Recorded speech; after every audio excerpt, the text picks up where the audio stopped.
afternoon, everyone. I'd like to introduce to some, refamiliarize for others, our speakers for today. Dr. Herman Walston and Mr. David Fowler are from Kentucky State University, and they come to talk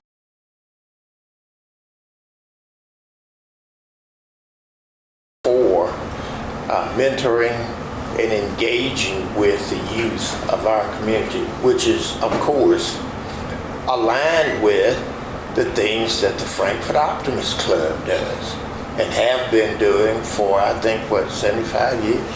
77. Who's counting? I know.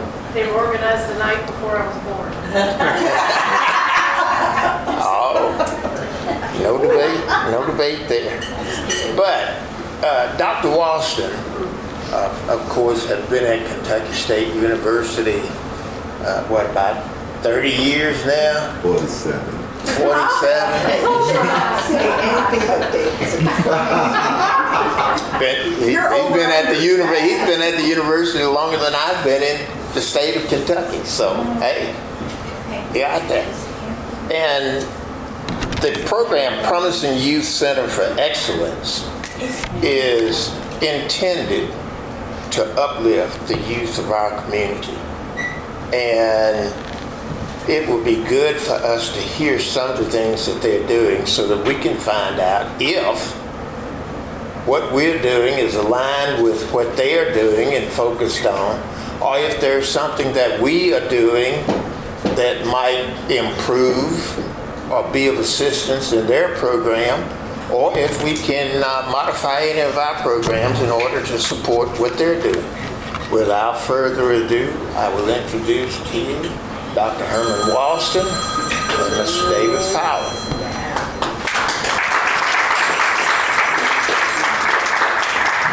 Did you give me half of it? Do that. I want to just say good noonday. It's a pleasure to be with you all today. I appeared with this organization about 4 years ago to update you all on our program at Kentucky State.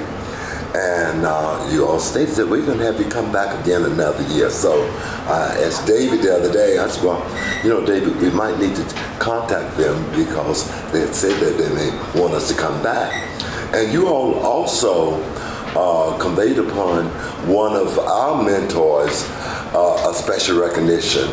And she appeared in the newspaper, and we have it hanging in our program now from the point that it appeared in the newspaper, and we now have it for the kids and other college students to look at when they come to our program. But I want to just give you a little information about the Promising Youth Center for Excellence. The Promising Youth Center for Excellence has been on our campus about 25 years. Prior to that, we had the Rosenwald Center, and I used to run the Rosenwald Center for Kentucky State for about 25 years. 20-some odd years I ran that program. So I moved from preschool to operating middle school programs. So I deal with middle schoolers now. And so we've been in operation about 23 years, and we operate off grant funds from the federal government and foundation and corporation funds. We write small grants to get seed money to do things for the kids. We write big grants to the federal government to follow up on some initiatives they feel that we need to address as they in a response to community issues that bring about change in young people. So that's what we're about in terms of programs for middle school children.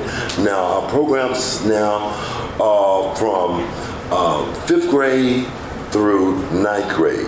Okay, we have some programs start at the 5th grade, go to the 7th grade, and some, if a kid come in 6th grade, fifth grade. They start fifth grade to seventh grade. So some kids may start at the sixth grade for that particular, so they can stay sixth grade, seventh grade, and then move into another program we have very similar for eighth grade that want to stay longer for ninth grade. So our programs are constantly being funded, and kids can stay until they're about the ninth grade. Okay, and David's going to share with you some of the kinds of things that we do for the kids in our community. But over the years, we have secured grants to do mentoring for children of incarcerated parents. Their parents were either on parole or incarcerated, and those kids, we provided one-to-one and small group mentoring for those children. That as a result of an initiative from the U.S. Department of Health and Human Services. We were funded a grant by the U.S. Department of Education for school-based mentoring, where we went into the school children one-to-one in small groups in the schools. We have 4-H. We have had 4-H mentoring grants for disadvantaged children from about 8 years to 8, not 10 years of age, and they come and they stay, and then they move into another grant. We had a Please Call Me Mr. grant that was funded by the Division of Minority Relations in Washington, and it was for males. It was called Please Call Me Mr. And so we had about 40 boys in that middle school boys in that program. We worked with them for 3 years, and we sent them off. Many of them went on to college, and we still see them from time to time. So, and most recently, we have a program that is sponsored by the Office of Juvenile Justice Prevention for youth.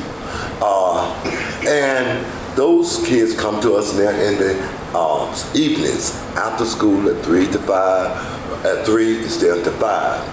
That's funded. And we have had a positive youth development grant also offered by the U.S. Department of Minority Populations. So we continue to serve our community and try to make a difference in the kids that come to us. Dave is going to give some specifics as to what we're doing right now for the kids in our community. Dave.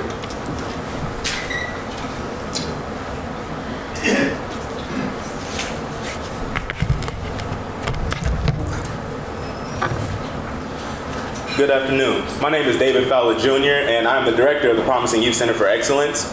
And as he said, we have grants from the U.S. Department of Office of Juvenile Justice and Prevention, and we also have a grant from the U.S. Department of Agriculture 1890. So our Office of Juvenile Justice and Delinquency Prevention grant was $681,000 for marginalized middle school youth who are African American, biracial, and Hispanic. We would bring them in, and it was for opioid intervention and prevention. And we had no kids who we were intervening, so we focused on the prevention. With our U.S. Department of Agriculture 1890s grant, that was our positive youth development for $250,000 for at-risk children of all races from 8 to 15. And we are focusing on academic achievement, academic enrichment. We give them homework help. They come to our program every day after school, and we have college students who come down and give them tutoring, homework. They might even play games with them. Some like to draw. Some like to even rehearse and practice their instruments. We will give them family connectedness. Our main motto in our program is respect, which is the cornerstone for which all positive things occur. And we want them to be able to internalize that into self-respect, because in order to respect your environment and others, you have to be able to respect yourself first. And we want the parents at home to be able to reinforce that as well, so that they can get that from both sides. We love to give back to the community. This past Thanksgiving, we did a turkey drive. We gathered donations from around campus, from around the homes and the communities, and we made boxes. We had the kids make decorated boxes that were looking like turkeys. They even put eyelashes on the turkeys. And we then took those boxes to families around Frankfort. And we also like to focus on their career development, career exploration, and especially STEM. I'm getting my master's in computer science, and I like to encourage the kids to realize that STEM is really popular now. Almost anything that they need to do is going to have a STEM component. And to build off of that, another one of the seed grants that we applied for came from the Kentucky Out of School Alliance, where we were able to buy things called Raspberry Pis, which were like a credit card sized computer. And I taught them how to put them together, and they can use them in the center when they come. We also have a Road Runners Club of America. We also want to make sure that they are staying fit, they're staying active, they're encouraging running, and it is the Kids Run the Nation grant that allows us to then buy them t-shirts so that we can then have marathons and everybody knows that this is the PYCE group.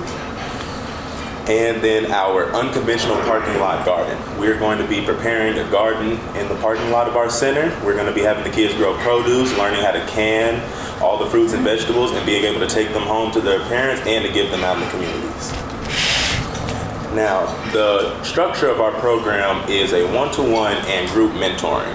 The group mentoring comes, especially when they come after school, from about 3:30 to 5 o'clock, Monday through Friday. They come after school to our center, and the college students come in and they see them all in groups. We might be rehearsing, we might be going over homework, we might be playing games, we might be entrepreneurship skills. Then we will also add a summer enrichment, which is a 7-week full day program, which will be 8 to 4:30. We have the kids come in, we take them on trips, we take them to Cincinnati, we've taken them last summer to Louisville, to the Kentucky Science Center, and just to show them things that they might not have had a chance to see normally. We even had one boy who said he had never been outside of Frankfort. So to being able to go to Louisville, seeing the Kentucky River, and seeing everything that the Kentucky Science Center had to offer was eye-opening for him.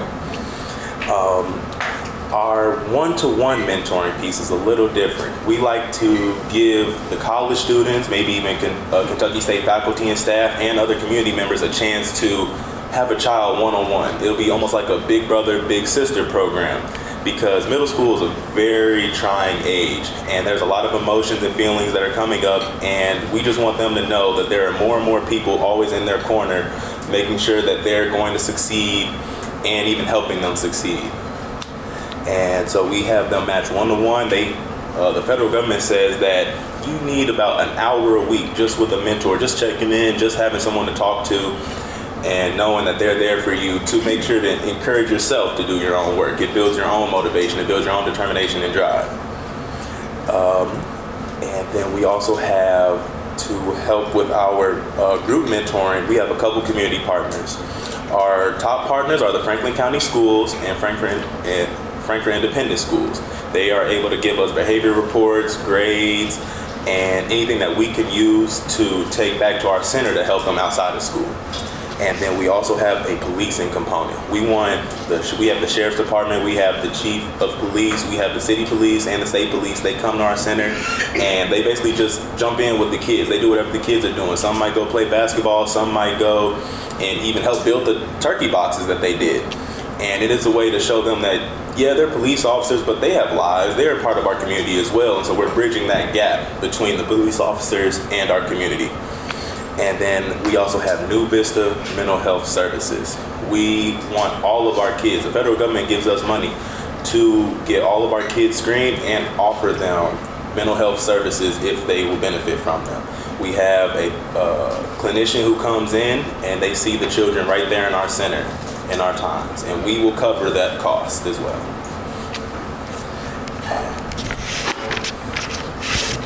And I like to say we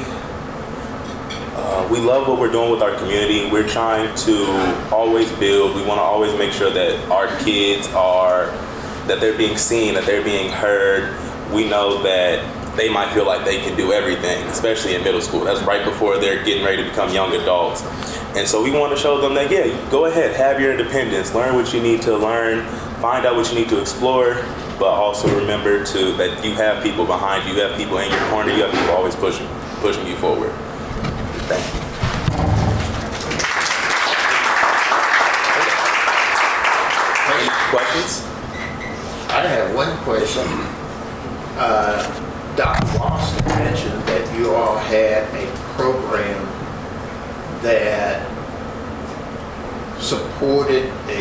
supports children of individuals who were or who are incarcerated. Now, is that program still going, or is that a program that you had in the past that you no longer have? So that was a program that was had in the past. However, we still will work with those children because our children are the community problems that the government sees are at-risk children or children who are suffering from opioid misuse in their families or themselves. So even though that specific initiative might be over, we are still helping any children that come through with us, especially if they have incarcerated parents, or especially if there's some that might meet some of the constraints. Yes. Well, to further what Tron just said, this Wanda Robinson, they're working with incarcerated. I mean, they're working with the children of parents who either are or have been. So that might be a resource since you kind of are, that's not your focus right now to help that they might be referred there too. I actually just asked. But we have many of our families, the kids that come to us now, parents are incarcerated. Right. Yeah. Yeah, that's what I'm One of saying, the but we have also a information program. Is a program here in Frankfort. Yeah, I believe okay, with them. yeah. We were just saying We're the under the overlap. same funding agency. That's awesome. And we do have some dialogue with That's what I that foundation from time to time. And we're going to build that further. And the government has asked us to collaborate with these some organizations because we get our funding from the same people. Right. We meet with the same people in Washington in January for the meetings. So we're very familiar with that. And many of the kids that come to us now, they are from incarcerated families. But that particular grant you're asking for, there was a federal initiative for that time period. Right. We gained from that. And what we learned, we carried it over to our new grants that we have now, because some of those same families still come to us. Right. Where is the center actually? So our center is located at Kentucky State University. It's what's considered Bell Gym. We're in the lower level of Bell Gym. We have the entire basement of Bell And are Gym. most of your referrals from schools, churches, or how do you decide on the children? We gain referrals from everyone because we even have schools that aren't partnered with us. We still have students coming from them. So parents, churches, we have some who do come from the churches. We have some who come from the schools. Parents might know some. And as Dr. Walton said, the program has been around for years. So even some of the parents we have now were in those same programs back then. And we also currently have a student who is in a major under Dr. Walston, who now currently attends, who mentors in the program when he was originally just a mentee. How many children do you average on a weekly basis?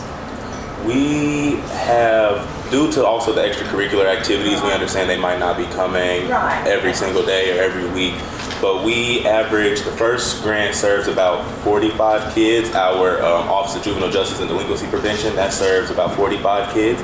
And then our U.S. Department of Agriculture will serve an additional 50 kids. What about transportation? You have that could be a problem, I know, for some families. Yes, transportation has been an issue. We currently at the moment, we have been working with Elkhorn. I personally go and pick up the kids from Elkhorn. And then we are building on our transportation for next semester with Bondurant. And 2nd Street and the independent schools, they bring them to us. And in the summertime, the parents bring them for the full day sessions. They stay with us all day for about 6 to 7 weeks. And the parents bring them before they go to work. And we have the parents pick them up from the center because it's a way for us to be able to actually connect with the parents. We can actually talk with them and so that they know that we're involved and we want to get them involved. This past week we had a literacy and art showcase for the kids where the kids went up and showed their talents, and we wanted to make sure that the parents went home and rehearsed with them so that they could put on a great performance on stage, and it went marvelous. So are all the kids at risk? All the Is that your kids, criteria? That is not our criteria, but that is the problem that the federal government saw that could be fixed in our community.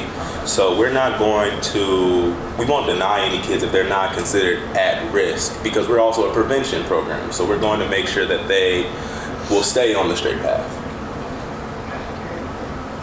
So is there an income criteria? No, not at all. And then if they would like to have that tape, that's what happens there. Yes. We also made a slideshow of everything that the kids have done so far that we showed at our showcase. And if anybody would like it, I'll be more than happy to send you all a link to a copy of our slideshow. How long is it? It's about 7 minutes. If you email it, what is it? Frankfort Optimist? The email address? Yes. Frankfort Optimist Club at gmail.com. Okay.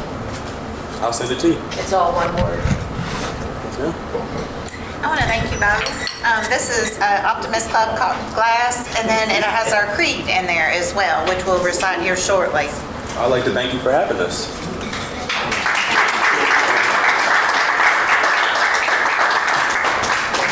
If you're missing the opportunity to meet and do things with like-minded individuals, we have applications for membership in the Optimist Club.